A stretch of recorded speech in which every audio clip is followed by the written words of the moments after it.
की कोशिश करें। कट्टरपंथी और चरमपंथियों के चहेते माने जाते हैं। पाक सेना और आईएसआई से भी इनकी नजदीकी है। फैजुर रहमान और पाक सेना आईएसआई से नजदीकियां हैं इनकी काफी। ऐसे में पाक का हाथ भी, आईएसआई का हाथ भी देखने को मिल रहा है। इस्लामवादी गुटों के बेहद करीबी हैं फैजुर रहमान। ऐसे में अब लगातार जमाते इस्लामी के समर्थक ये बताए जाते हैं, जितनी करीबियां इनकी हैं, और उसके बाद जमाते इस्लामी के साथ भी इनकी करीबी। पाकिस्तान समर्थक भी ये माने जाते हैं। पाकिस्तान का हस्तक्षेप भी देखने को मिलेगा। अगर तख्ता पलट के बाद ये काबिज होते हैं तो कट्टरपंथी चरमपंथी के चहेते ये बताए जाते हैं। फैजुर रहमान, वकार कौन है ये हमने आपको बताया। फैजुर रहमान कौन है ये बताया। अशांति फैलाने का जो डर है उसको लेकर अल्पसंख्यकों पर लगातार हमला हुआ है। हिंदू मंदिरों और घरों में तोड़फोड़ की गई है और साथ ही अशांति यहाँ लगातार फैलाई जा रही है। सूफी दरगाहों पर यहाँ पर लगातार हमले हो रहे हैं। हमने देखा बांग्लादेश में किस तरीके से आतंकी गतिविधियां लगातार बढ़ती चली जा रही हैं। कट्टरपंथी चरमपंथियों का यहाँ पर लगातार दबदबा बनता जा रहा है। शासन में जमात इस्लामी का भी दखल अब देखने को मिल रहा है। जिस तरीके से वहां पर यूनुस सरकार में कट्टरपंथियों के हौसले लगातार बुलंद होते चले जा रहे हैं। आगजनी देखने को मिल रही है, प्रदर्शन वहां पर देखने को मिल रहे हैं। ऐसे में पाकिस्तान के बहकावे में कट्टरपंथी संगठन है और अब देखना होगा कि आखिर आके यहाँ क्या होता है। टीपी त्यागी जी भी हमारे साथ जुड़े हुए हैं। टीपी त्यागी जी, बांग्लादेश के हालात बद से बदतर होते जा रहे हैं। हम देख रहे हैं वहां पर जो क्राइम रेट्स हैं वो बहुत ज़्यादा बढ़ गया है। कानून व्यवस्था वहां पर चरमराई हुई है। ऐसे में अब ये तख्ता पलट की बात सामने आ रही है। अब क्या होगा आगे वहां पर? क्या लगता है आपको कि यूनुस किसका सपोर्ट करते हैं? देखिए, मोहम्मद यूनुस ने ही लेफ्टिनेंट जनरल रहमान को पाकिस्तान भेजा। क्यों? क्योंकि लेफ्टिनेंट जनरल रहमान जमाते इस्लामी, जमातुल मुजाहिदीन और अंसार उल बंगला जैसे आतंकी संगठनों के साथ मिले हुए हैं। इतना ही नहीं, उनके संबंध पाकिस्तान की आईएसआई से भी हैं। और यही कारण था कि जैसे ही लेफ्टिनेंट जनरल रहमान पाकिस्तान गए, वो वहां से आईएसआई के चीफ को बुला लाए और उनको ले गए सिलीगुड़ी कॉरिडोर के पास के एरिया का निरीक्षण करने के लिए, ट्रेनिंग करने के लिए। अब यहाँ से एक बात तो साबित हो गई कि लेफ्टिनेंट जनरल रहमान आर्मी में बांग्लादेश की एक पावर सेंटर है और वो तख्ता पलट करना चाहते हैं। ये कैसे पता लगा? उन्होंने कुछ अपने लोगों के साथ मीटिंग की बगैर chief of the army staff को बताए। लिहाजा chief of the army staff की सेक्रेटरीट ने उनको सर्विलांस पे रख दिया। जब सर्विलांस पे रखा तो उन्होंने एक मीटिंग के लिए डिविजनल कमांडर्स को आमंत्रित किया। उधर जनरल वकार ने, chief of the army staff के सेक्रेटरीट ने उन डिव कमांडर्स को आने के लिए मना कर दिया। हालांकि वो डिव कमांडर जनरल रहमान के साथ थे, तख्ता पलट करना चाहते थे, लेकिन जब चीफ के यहाँ से ये आया कि आप ये मीटिंग को अटेंड ना करें, तो अपनी जान बचाने के लिए वो उस मीटिंग में नहीं गए तो पर्दाफाश हो गया कि जनरल रहमान ये करना चाहते हैं। अब है क्या कि यूनुस ये चाहते थे कि इस देश को इस्लामिक देश डिक्लेयर कर दिया जाए, इस देश की फौज को revolutionary Islamic army of Bangladesh कह दिया जाए और जनरल वकार को हटा दिया जाए, जनरल रहमान को ले आया जाए, क्योंकि जनरल रहमान जो है वो इस बात से सहमत होंगे कि बांग्लादेश एक इस्लामिक देश हो जाए। लिहाजा इसमें यूनुस का भी हाथ है, इसमें पाकिस्तान की आईएसआई का भी हाथ है, इसमें कट्टरपंथियों का भी हाथ है और इसमें लेफ्टिनेंट जनरल रहमान का भी हाथ है। लेकिन अब ये प्लॉट फेल हो चुका है।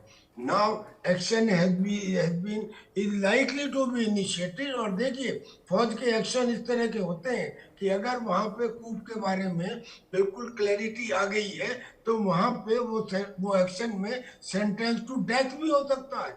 Summary general court martial, summary court martial, ये ऐसे कोर्ट मार्शल थे कि जिसमें तुरंत के तुरंत जवाब दे दिया जाता है, और खासतौर पे आर्मी के खिलाफ व्यू रचना के लिए।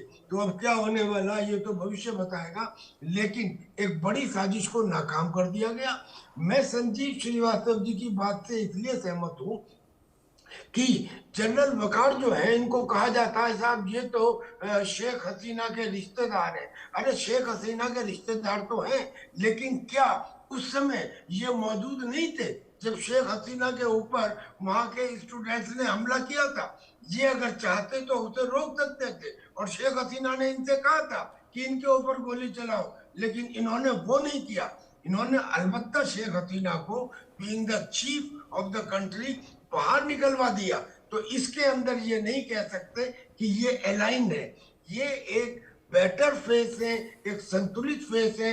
इन्होंने यूनुस को चेतावनी दी कि मैं तुम्हें वार्न करता हूं, फिर मत कहना कि मैंने वार्न नहीं किया, सुधर जाओ, वरना बांग्लादेश की सिचुएशन बहुत खराब होने वाली है। इन्होंने यहाँ तक भी कहा कि मैं लॉ एंड ऑर्डर की सिचुएशन को अपने हाथ में लेता हूं। तो निश्चित रूप से यूनुस तो इनके खिलाफ होंगे, वो लाख कोशिश करेंगे कि इनको किसी तरह से हटाया जाए, लेकिन वहां की जनता के हित में, बांग्लादेश के हित में, वहां की आर्मी के हित में, मैं समझता हूं कि general Waqar is a better matured and capable person who can handle the situation, and if the need arise he should also take over the country।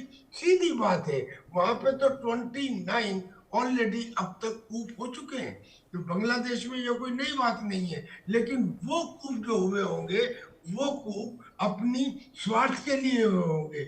ये मुझे लगता है कि ही सच ए बैलेंस पर्सन, कि अगर ये चाहते तो अब तक कूप कर सकते थे। इन्होंने नहीं किया, कोशिश की। तो अभी भी अगर आवश्यकता हो, अगर यूनुस साहब अपने आप में बदलाव नहीं लाते हैं तो ये करें। ये it will be in the interest of Bangladesh. ये वही व्यक्ति हैं जो अब ये पहले से कहते हैं कि हिंदुस्तान के बगैर बांग्लादेश का भविष्य नहीं है, we should remain in touch with India. अब तो यूनुस ने भी ये कहना शुरू कर दिया है।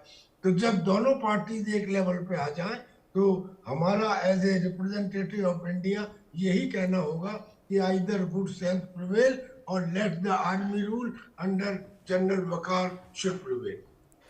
बिल्कुल बिल्कुल टीपी त्यागी जी, मैं आपके बात से बिल्कुल सहमत हूँ। संजीव जी, मैं आपके पास आऊंगी। क्या बांग्लादेशी जो आर्मी है इसके बीच बगावत करने के पीछे, बगावत कराने के पीछे पाकिस्तान का हाथ भी है? निसंदेह पाकिस्तान तो ये जो डे वन से ये साजिशें रच रहा है, और पाकिस्तान की जो मंशा है वो बांग्लादेश की स्थितियों को वैसा ही बना देने की है जैसा कि पाकिस्तान में है। और पाकिस्तान में आप जानते हैं कि वहाँ पर एक दिखावे की जमहूरियत है। वहाँ पर जो रियल जो रूलर्स हैं वहाँ की आर्मी है, वहाँ की ISI है, और वो बांग्लादेश में भी ऐसे ही एलिमेंट्स को जो है प्रमोट करने का कार्य कर रहे हैं, जो कि कट्टरपंथी हो, जो कि एक आदमी रूल को बना के रखें और अनेक आतंकियों, अतिवादियों को शह दें, सपोर्ट दें। तो इस तरीके की जो साजिशें हैं, इस तरीके के जो मंसूबे हैं, वो पाकिस्तान के लगातार बांग्लादेश के संदर्भ में है। पाकिस्तान के हुक्मरानों को और वहाँ के आर्मी और ISI को इस बात की टीस रहती है कि ये जो बांग्लादेश है ये हमारा ही पार्ट था और हमसे ये लगातार आगे उसने प्रगति और विकास किया। शेख हसीना के कार्यकाल के दौरान बांग्लादेश ने जो विकास का उच्च स्तर हासिल किया, वहाँ की महिलाओं की जो स्थिति जितनी बेहतर से बेहतर देखी गई, रेडीमेड गारमेंट इंडस्ट्री में तो वहाँ की महिलाओं ने पूरे विश्व में मिसाल कायम की है, पूरे विश्व में उनकी मिसालें दी जाती थी।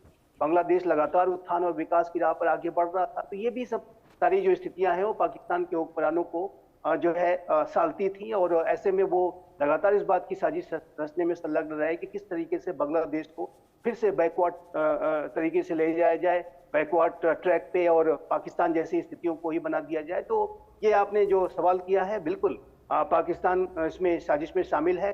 और वहाँ पर जो भी हाल के समय का घटनाक्रम हुआ, शेख हसीना की सरकार को अपदस्थ किया गया, उन्हें देश छोड़ने पर मजबूर किया गया, और एक छात्र आंदोलन की आड़ में जो वहाँ पर रेडिकल इस्लामिस्ट अतिवादी आतंकवादी ताकतों ने जो भी वहाँ पर साजिशें रखी, उसमें पाकिस्तान की खुफिया एजेंसी ISI शामिल रही है। तो ये बांग्लादेश की सेना को इस बात को भी इंश्योर करना होगा कि जो पाकिस्तान का जो बढ़ता हुआ जो वहाँ पर एक इन्फ्लुएंस है, और जिस तरीके की पाकिस्तान साजिशें रच रहा है, उसके ऊपर भी एक क्रैक डाउन करने की आवश्यकता है। और जनरल जमान और सेना के संदर्भ में ये जो खुलासे हुए हैं, वो एक तरीके से अगर इसका दूसरा पहलू देखें तो एक अच्छा ही हुआ कि इस तरीके का अलर्ट जनरल जमान को मिल गया पहले से ही, और ये जो एलिमेंट्स हैं वो एक्सपोज हुए हैं, और अब यहाँ से जनरल बिल्कुल जमान संजीव को जी, तख्ता अपनी पलट के बाद अब देखना होगा कि ऑपोजिशन को बांग्लादेश के हालात में क्या कुछ बदलाव होते हैं।